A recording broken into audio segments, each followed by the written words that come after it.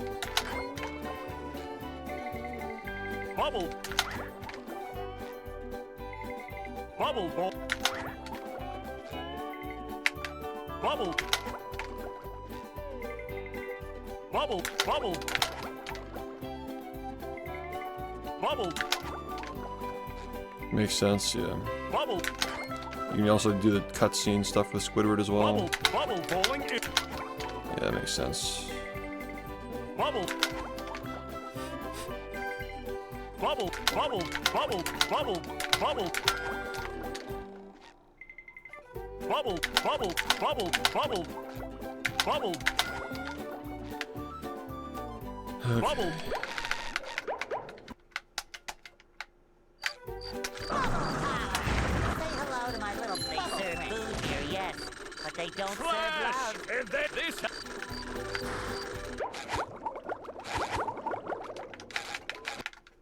Yeah, the reef blower and demo, yeah. Kids, Aye, aye, Captain! I can't hear you.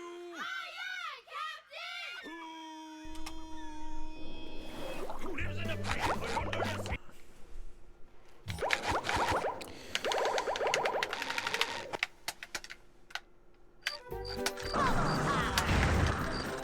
They serve food here, yes, but they don't serve love.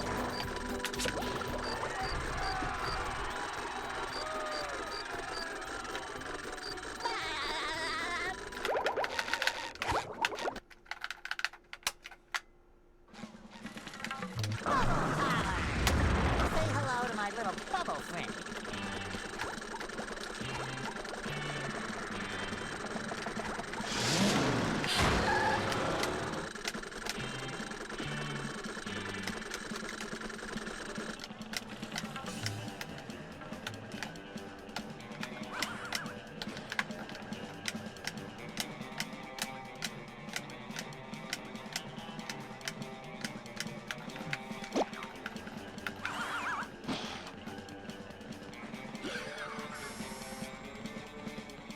For this game, well, if we think of anything, well, I mean, for now it kind of seems like we're at our limit for that, but like for Plankton and Sand Mountain, I guess you could do something with that maybe. If we had Sand Mountain later than earlier, the start of it, I mean. But that's all I can really think of.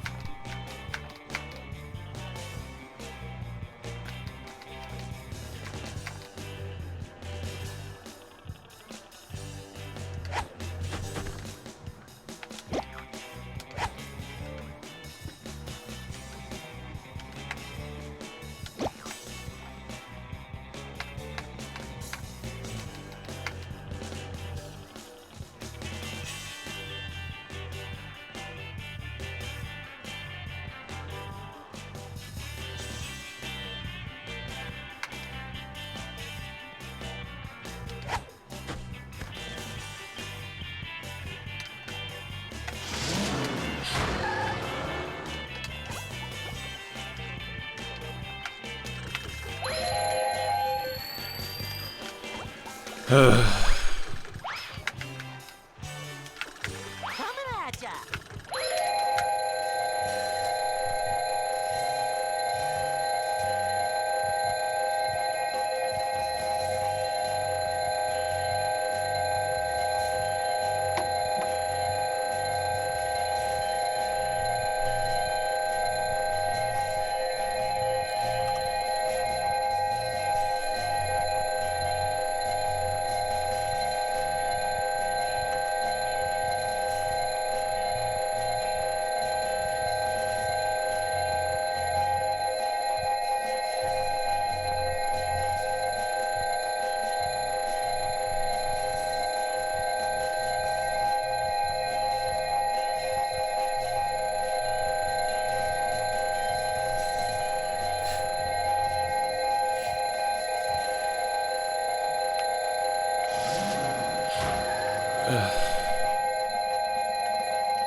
screen.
These Pokemon leaks are so crazy.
A minute.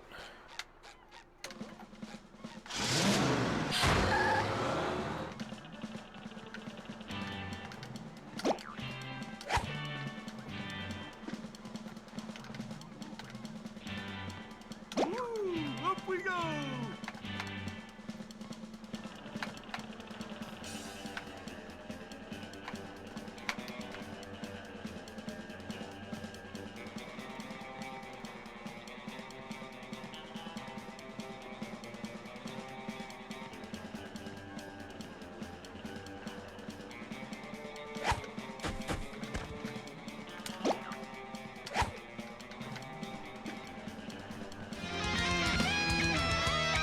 Hey Martin, thanks for the 74 months.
So.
Well, I mean, it didn't take as long as yesterday to warm up, so it's an improvement.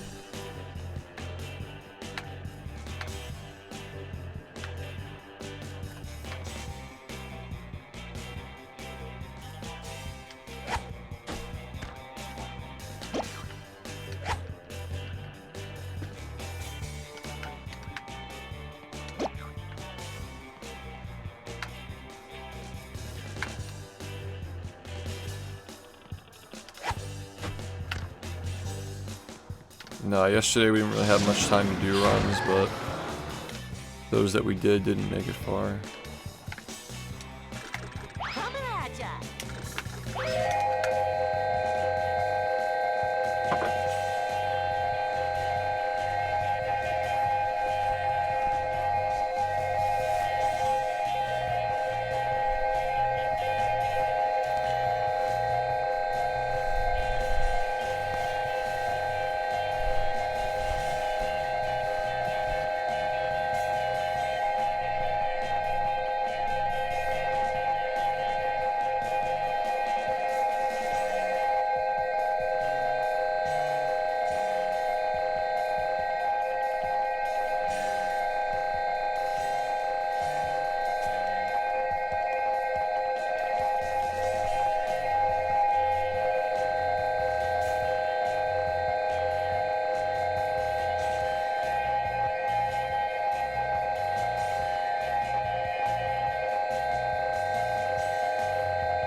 Okay.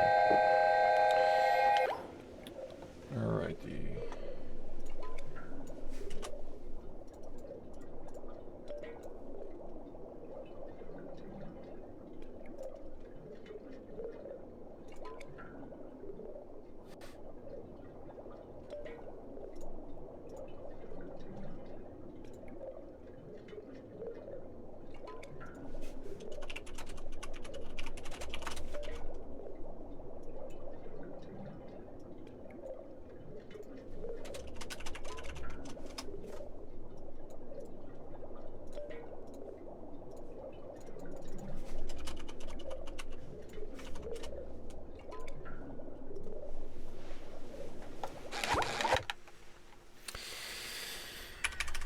We are back to business.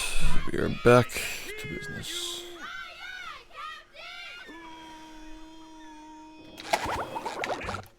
Maybe. Maybe. Are you ready, kids? Aye, aye, Captain! I can hear you. Aye, aye, Captain! Thanks, dude. Well, Yeah. I make myself a snack. But there's no time!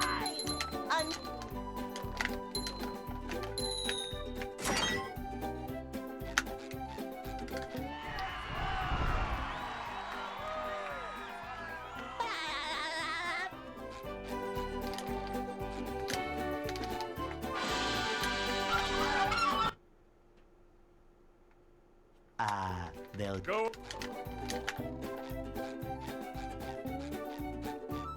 Hey.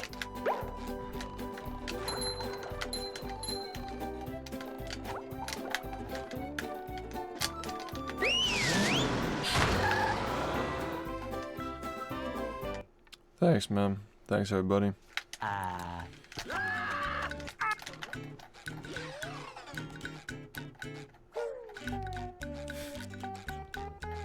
We can't jellyfish today. I'm going fishing for robots.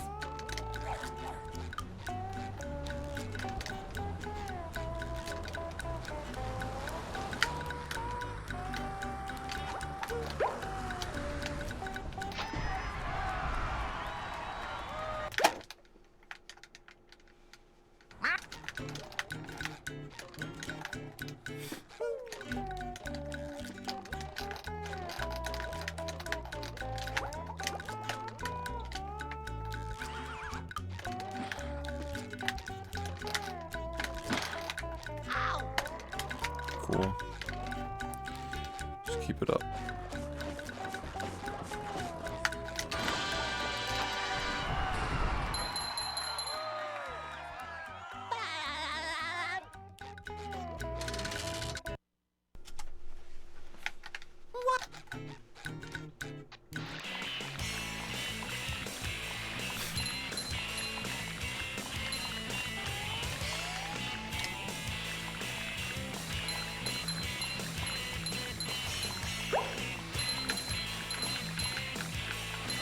That was a ton of fun. I should do it again sometime.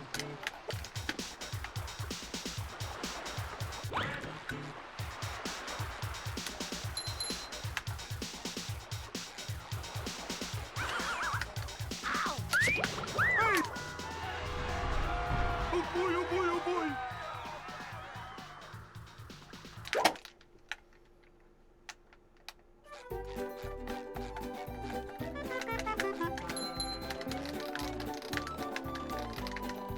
Now I can wear 4 pairs of underwear. This is great.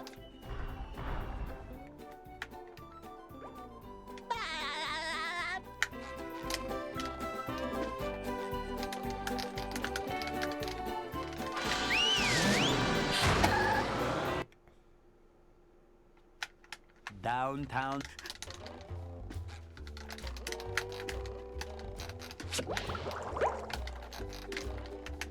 Number 1 in the Bikini Bottom scavenger hunt, 3 years running. Thank you. Yeah, it's missing a screw, so it's a little weird.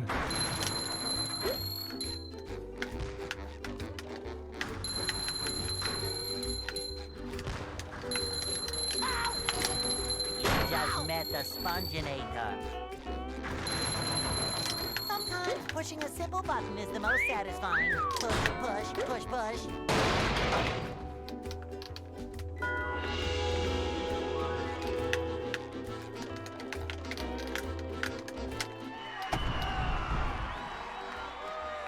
Thanks, man. Glad to hear.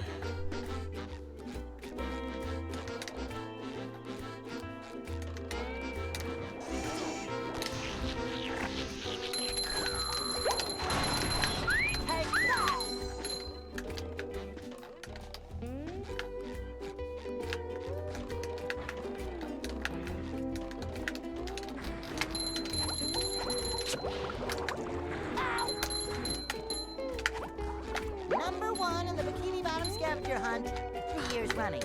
Thank you. Congratulations, you won. Okay. Mason, thanks for the Twitch Prime. Thanks, man.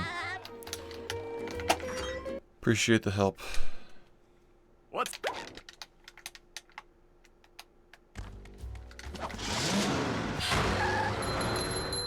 I've seen the data, yeah, it's pretty sick.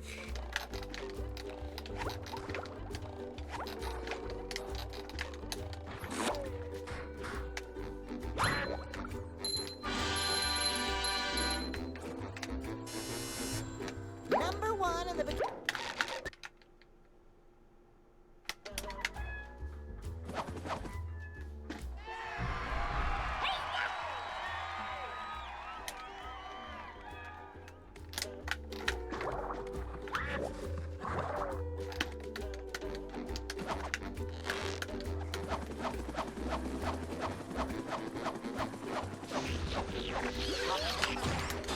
Yeah, they only revealed like 10% of it. Like, there's just like Here's another one.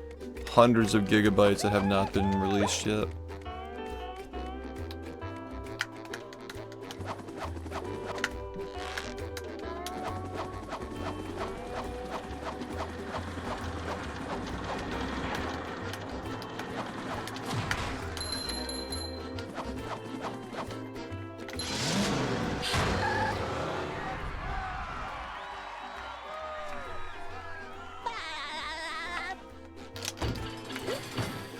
Thanks, Toothpick.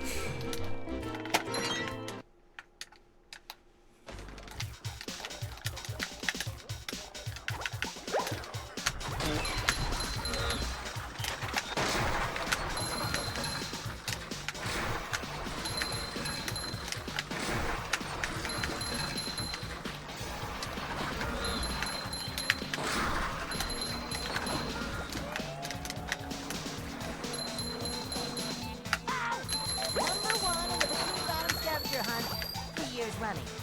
Thank you. That's really weird.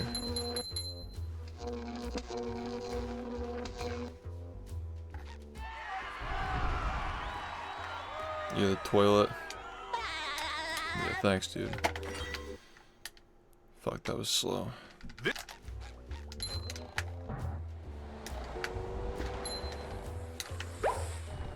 Did you guys enjoy the Patrick Star game at all? I thought it was pretty cool, but I'm curious to hear what you guys think.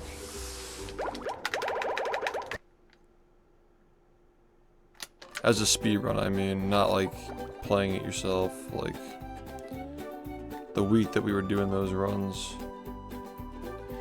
I personally started to get burned out of it after like 4 days, I think.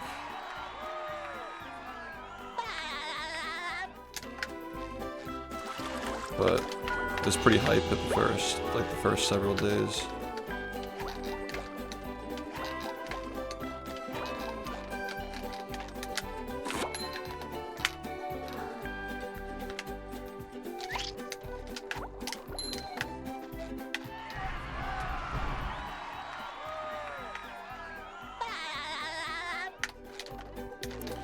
I thought it was better than Cosmic at least, like it was a more interesting run than Cosmic Shake. With sleep too. I mean, it was miserable for different reasons, but like not really the whole run though, just the beginning of the run was miserable because of all the RNG. Yeah, no, it's definitely not comparable to this.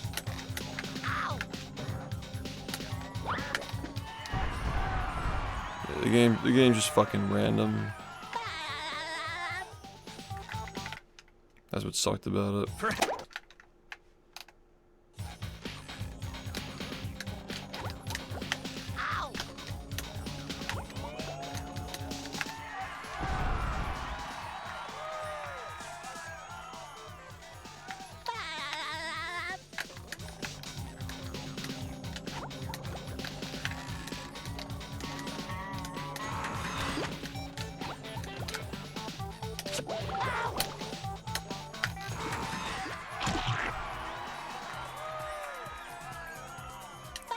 I practiced for like 7 hours yesterday and 4 today. I guess we'll see. I mean, I don't know. This run seems okay.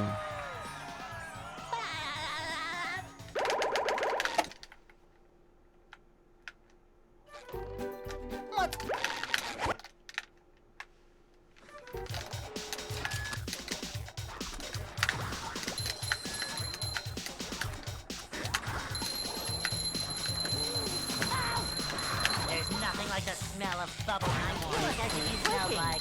Really weird Krusty Krab.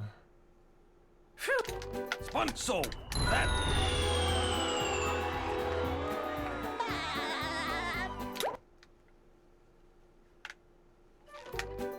Sponge. You're. Yeah, it really needed like a few worlds to be justified. Fuck.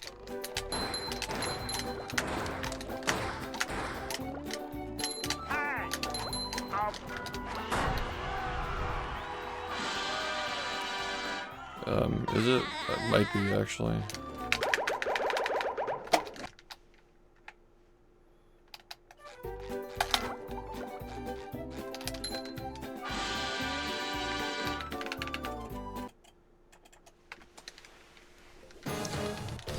Yeah, everything's in the shipping containers and the weird like corners and stuff.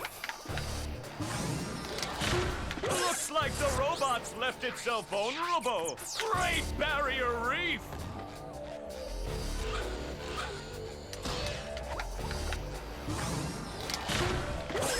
Now the robot's taking a beating out there.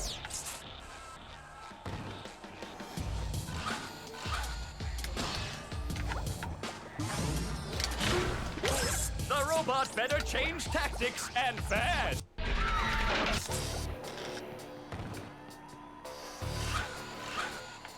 Having to like return each glove individually was so stupid. Flying! The old clothesline move.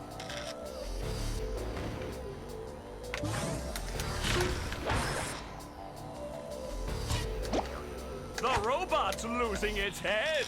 What a shocking takedown by Patrick.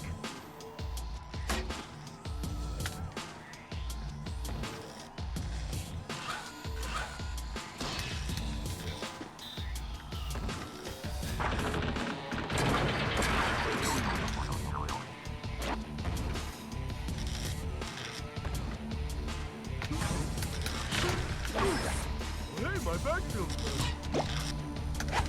Oh, nice flying, head thing move by Patrick.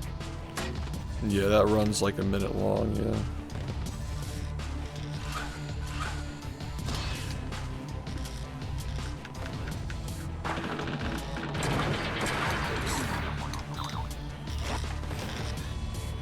Probably forever, honestly. That game is so broken, dude. Wow, I've never seen such an electrifying match.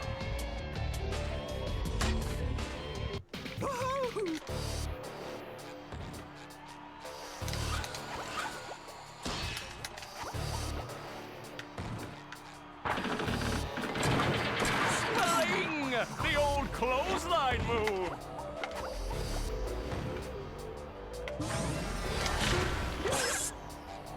Whoa! What an opening for a guy literally filled with openings! Oh, what an uppercut!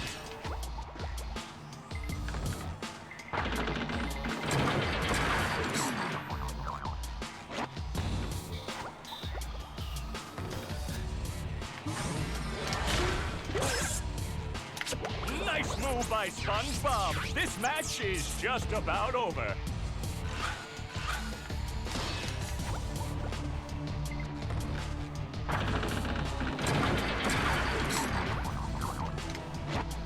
What's up?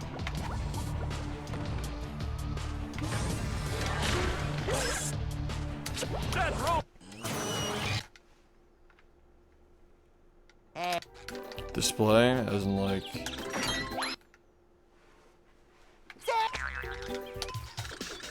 Like, cause like the splits are like darker and whatnot.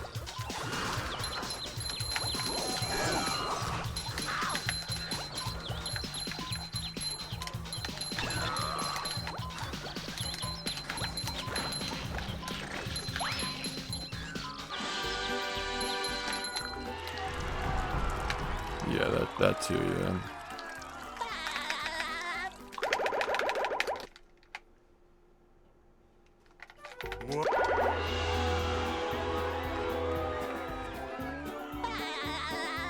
My backdrop in this part of the room is also darker too.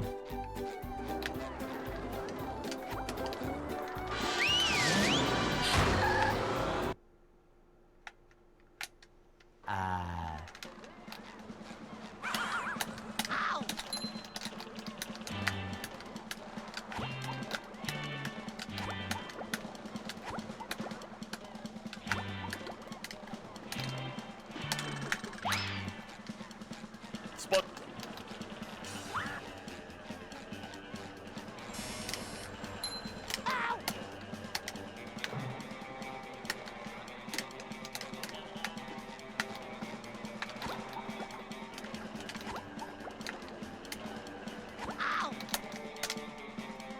Oh my god, dude.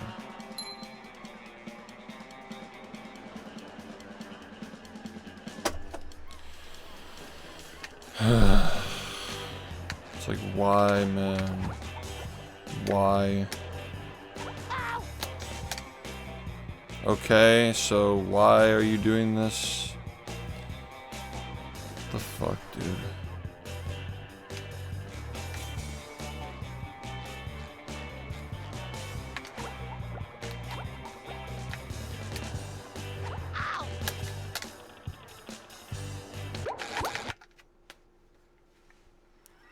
Are you ready, kids? Yeah, I probably could have gotten the 22 if I kept playing, but I don't know, I'd rather play this. Well, Yeah. I'd make myself a snack. But there's no time! Yeah, that 23 was done with relatively basic strats. I think that anybody can get into the game just watching that and replicating it. It's definitely not dead. I mean, there are still people who are running it. Would I ever run it personally? I'm not sure. But, they'll Go. I don't know. We gave it its due time. A week is solid for that game. Hey.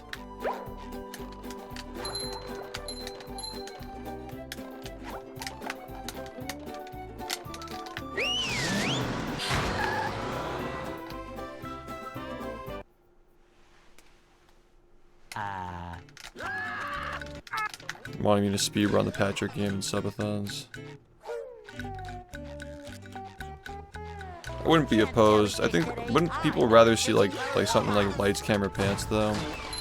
I feel like that game is more universally liked, but I guess some people do like the Patrick game though. Nobody was begging for Cosmic Shake to come back, but people did like the rehydrated and Patrick runs.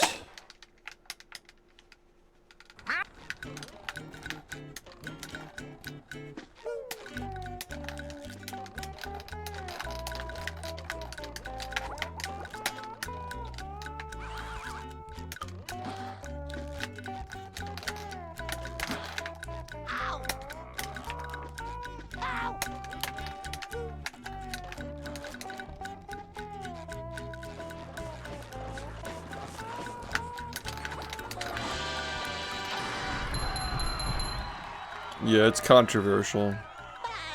Definitely controversial.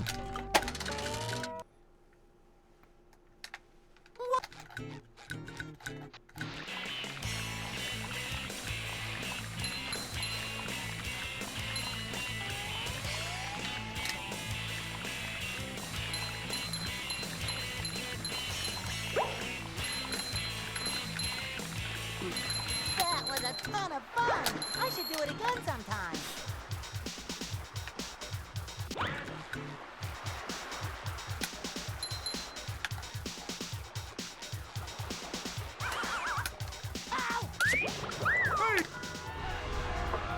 Oh boy, oh boy, oh boy! What were we getting before the strat?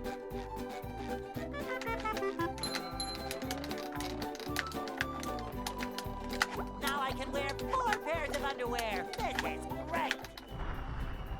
Dang. Yeah, so like that definitely mitigates the time to grab the magnets and stuff.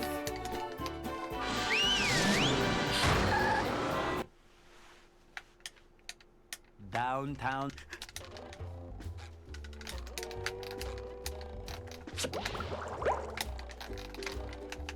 Number 1 in the Bikini Bottom scavenger hunt, 3 years running. Thank you.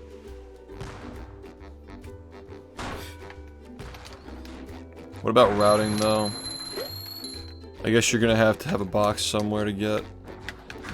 I guess you would do that first and then do jellyfish and get the box from jellyfish. You just met the Sponginator. Sometimes pushing a simple button is satisfying. Push, push, push, push. The box obviously needed for I Cook Games.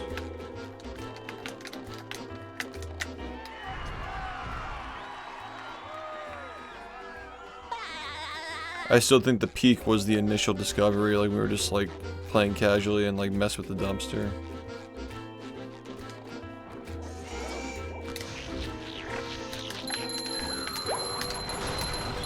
Kabam!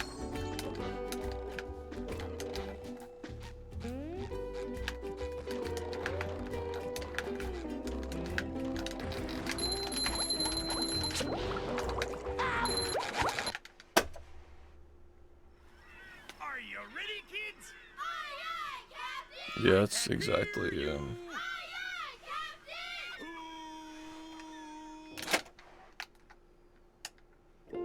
Well, Yeah. I'd make myself a snack, but there's no time!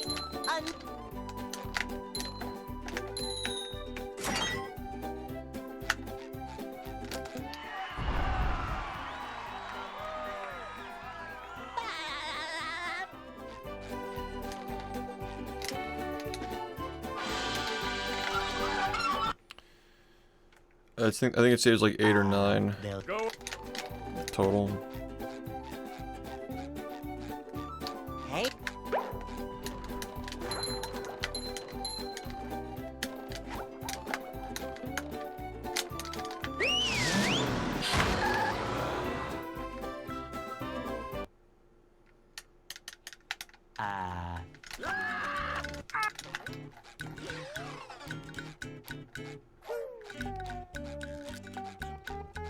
we can't jellyfish today. I'm going fishing for robots. How? Somewhere between 7 and 9.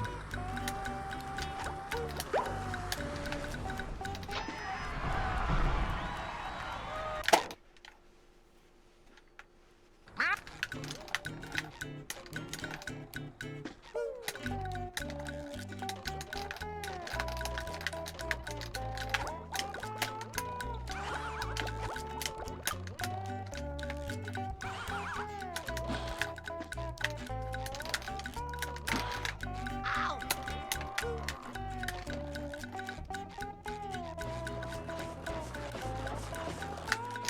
Sometimes pushing a simple button is the most satisfying. Thanks, man. Push, push, push, push.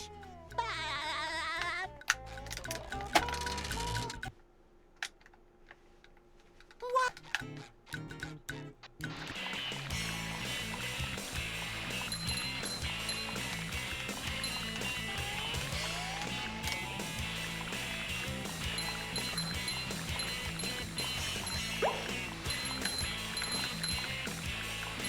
That was a ton of fun.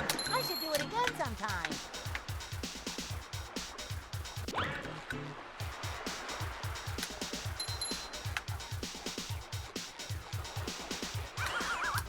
Ow! Oh boy, oh boy, oh boy.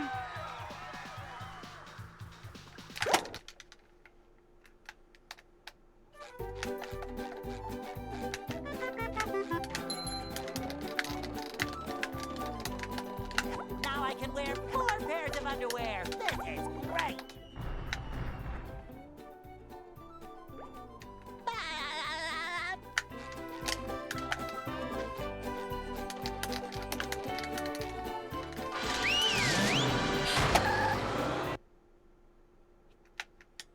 downtown.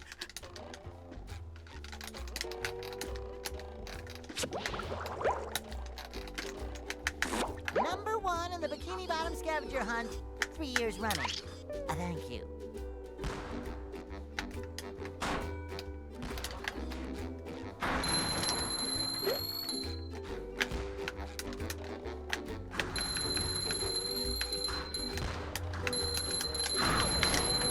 You've just met the Sponginator.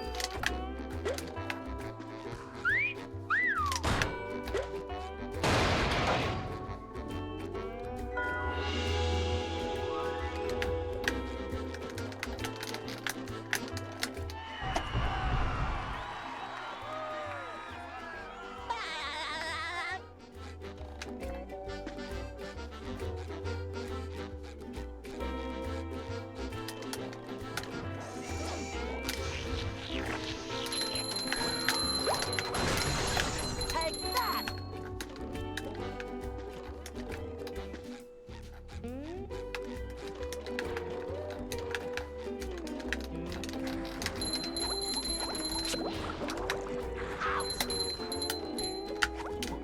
Number 1 in the Bikini Bottom scavenger hunt, 3 years running.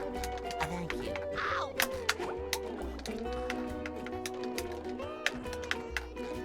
Ow! Are you ready, kids? Yeah, the box is gone. I can't hear you. Rustin box.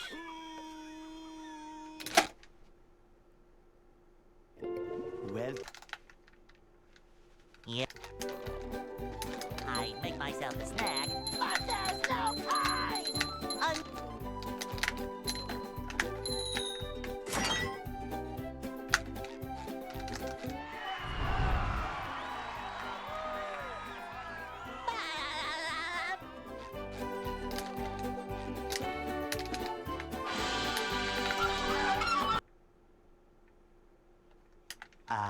they'll Go.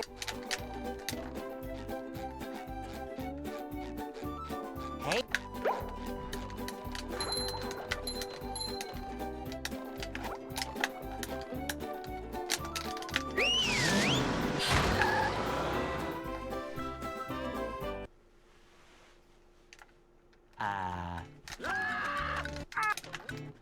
Are you talking about the fan-made shit? This is a real game. This is not like a mod or like an Unreal Engine like meme game. Like this is the source material that people take the models from to make those games. So yeah, this game is 21 years old. It's probably not what you're thinking of.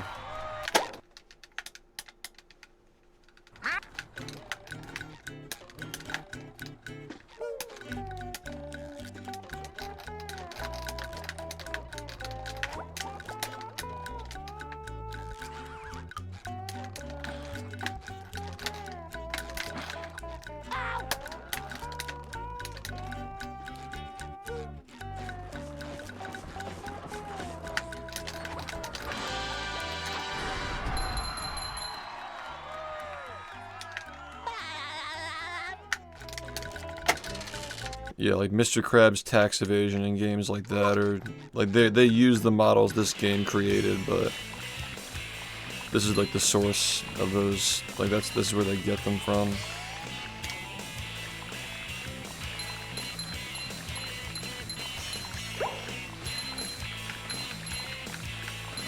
That was a ton of fun! I should do it again sometime.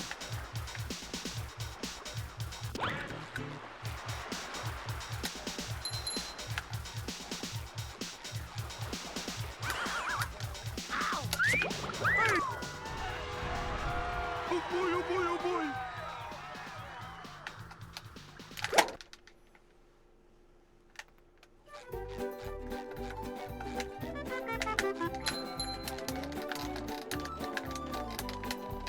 Now I can wear 4 pairs of underwear. This is great!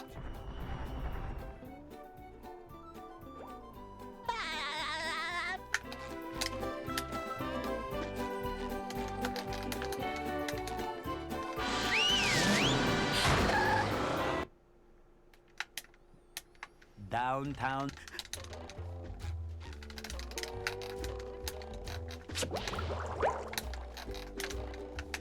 Number 1 in the Bikini Bottom scavenger hunt, 3 years running. Thank you.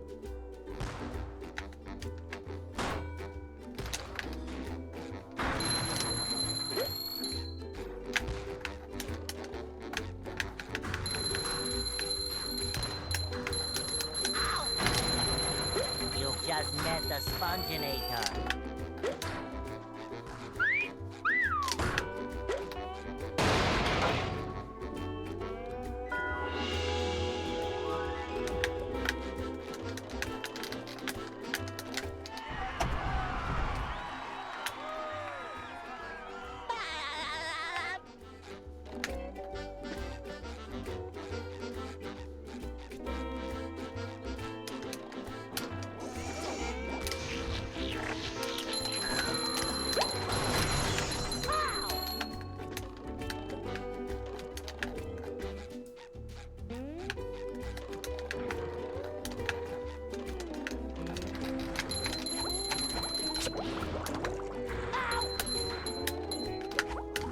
Number 1 in the Bikini Bottom scavenger hunt, 3 years running. Thank you. Ow! Come on, you fucking piece of shit, man. Oh my god, man.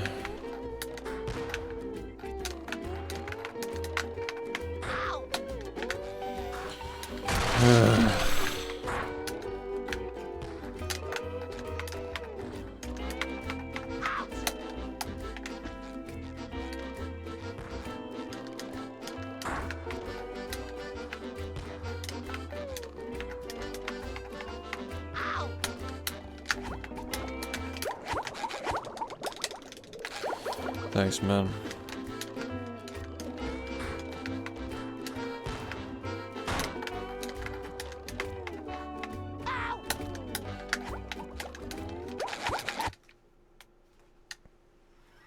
Are you ready, kids? Aye, aye, Captain! I can't hear you. Aye, aye,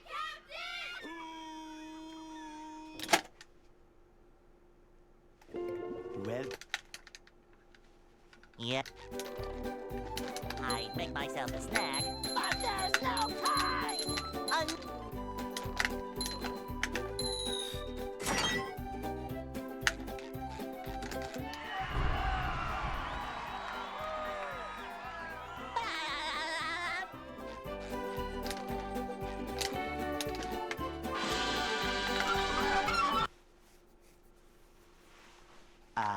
they'll Go.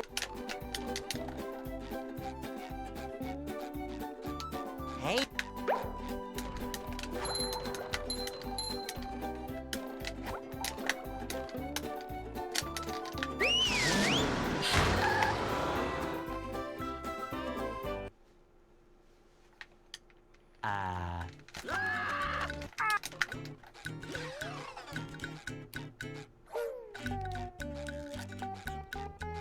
We can't jellyfish today. I'm going fishing for robots.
jellyfish. Oh boy, oh boy, oh boy.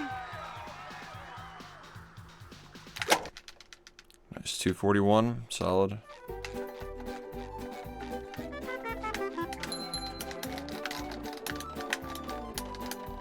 Now I can wear 4 pairs of underwear. This is great.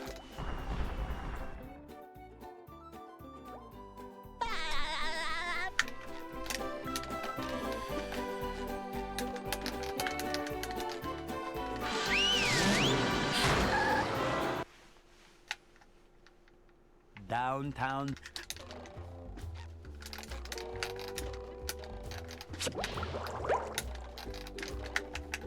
Number 1 in the Bikini Bottom scavenger hunt, 3 years running. Thank you.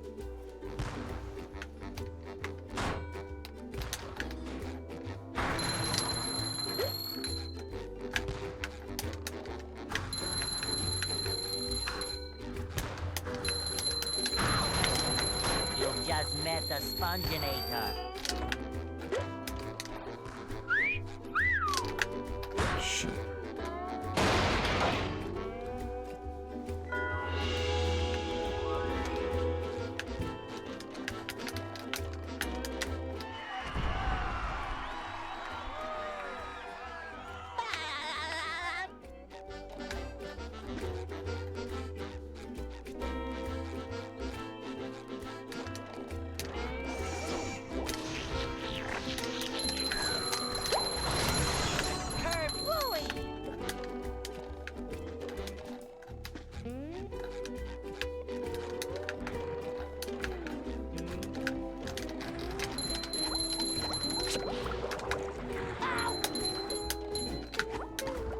Number 1 in the Bikini Bottom scavenger hunt, 3 years running. Thank you. I was very lucky, but I'll take it. What's up, chill? Good evening. What's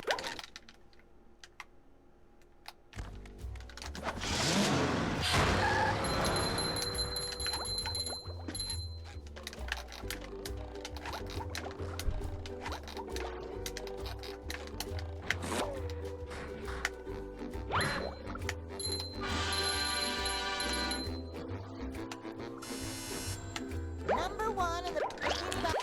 Yeah. You fucking moron. Are you ready, kids? What the fuck, dude? Hear you.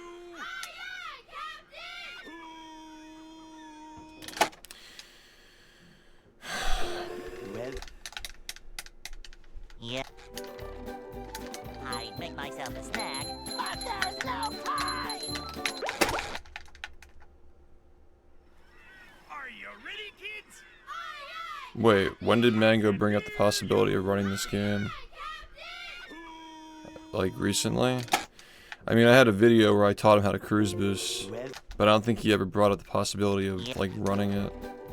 I'd make myself a snack, but there's no time.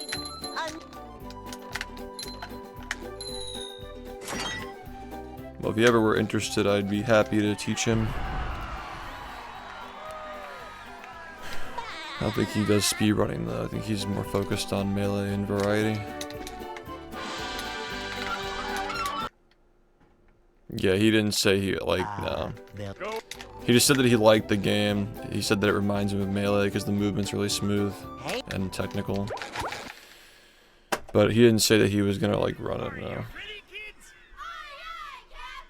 I mean, speedrunning is a lot of, like, he already is dedicated to a game. He's been playing for like 2 decades. You know what I'm saying? well, Yeah. I'd make myself a snack, but there's no time.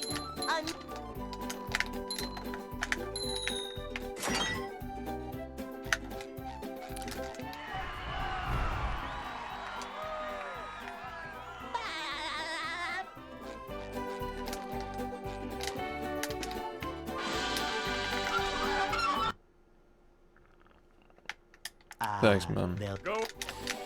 I don't know what I did, but I appreciate it. Hey. That run that I had earlier was actually good, and I fucking threw it down the drain.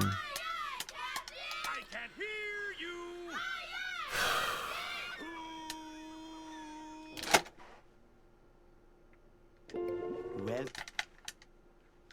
Yep. I make myself a snack, but there's no kind.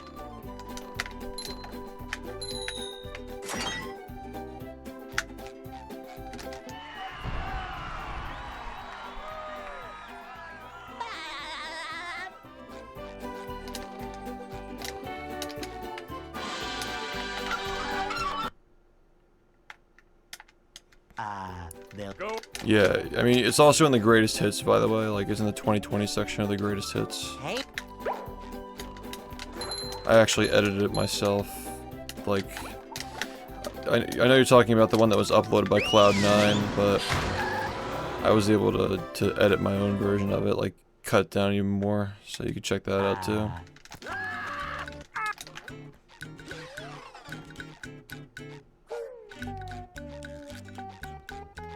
we can't jellyfish today. I'm going fishing for robots. Pow!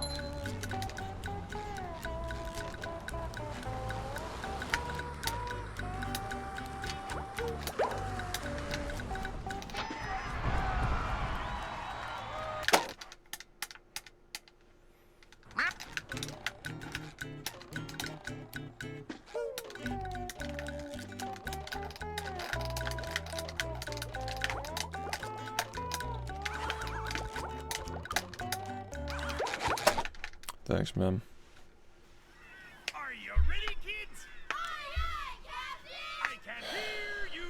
Aye, aye,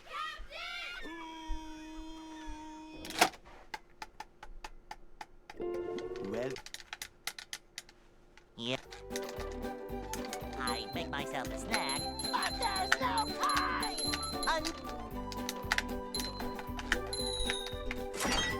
We really only have 2.5 months left of this year, man. I thought it was a pretty productive year, though. We got to play a lot of different games. We improved this run by over a minute at this point, even. they'll Go. Even without much things being found this year. Hey! Big improvement. Are you ready, kids? Aye, aye, Captain! I can't hear you! Yeah. We have the half of this month, well, November and December. That's it. Yep. I make myself a snack, but there's no kind.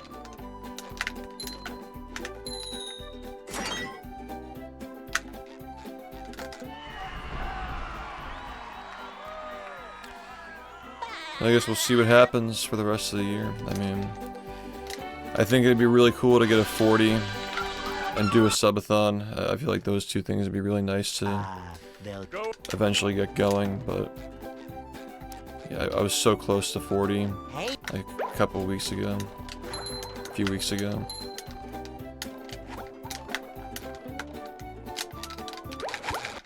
Was it a few weeks ago? No, it was a couple of weeks ago, right? Ready, kids? No, I can't hear you! it happened in September. Yeah, it was a few weeks ago, yeah. Yeah. well, yep. Uh, I make myself a snack, but there's no kind.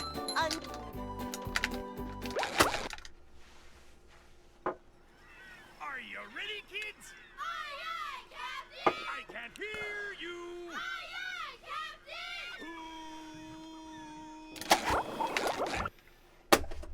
Alright, come on. Are you ready, kids? I can't hear you!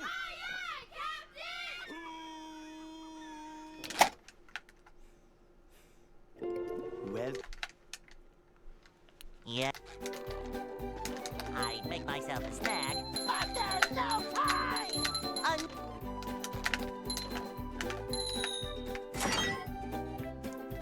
For now, I guess. I mean, I have no plans to go back to it. I wouldn't say it's an entirely closed door, but I'd probably wait for like I imagine like maybe if they do DLC, give us another world to mess with, I'd probably do that maybe. They'll Go. I might come back to it for that. Hey.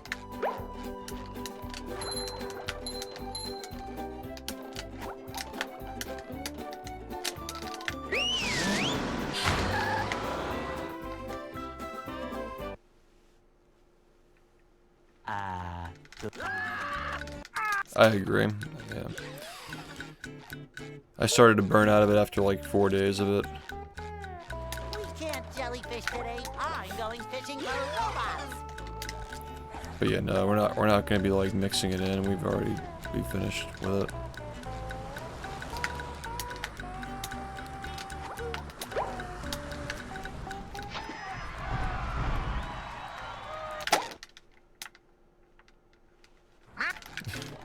It's not that bad.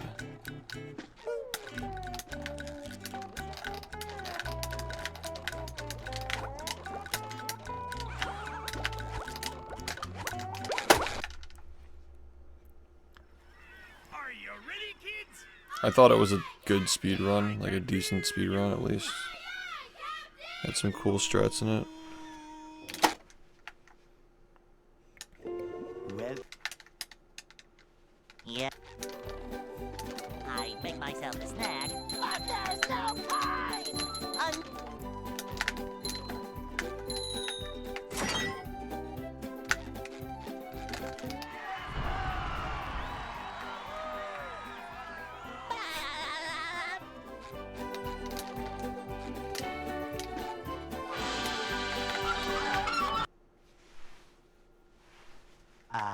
they'll Go.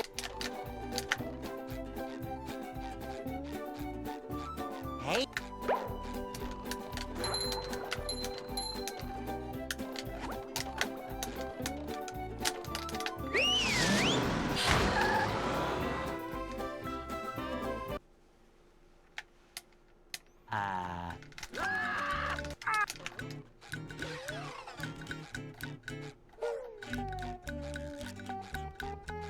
We can't jellyfish today. I'm going fishing for robots.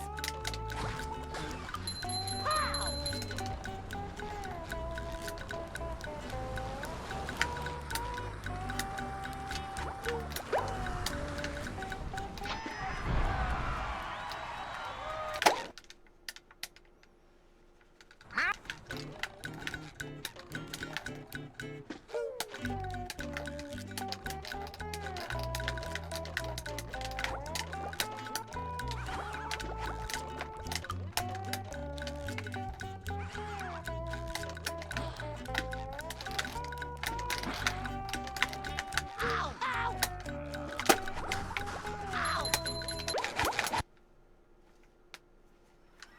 Are you ready, kids? Aye, aye, Captain! I can hear you. Aye, aye, Captain!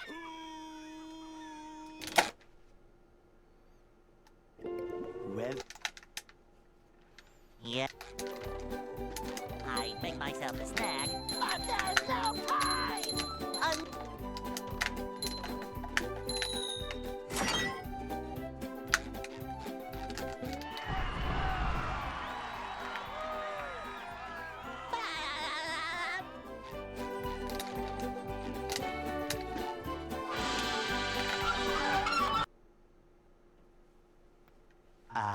they'll Go. Hey.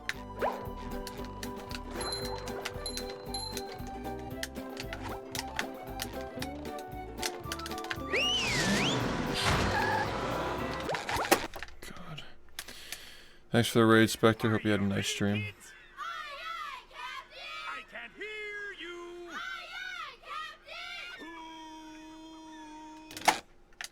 Thanks, man. well, Yeah. I make myself a snack, but there's no pie.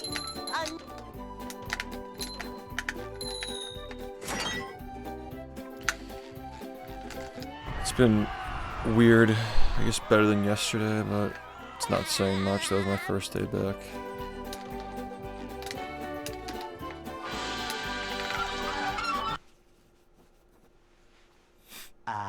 They'll Go. Hey.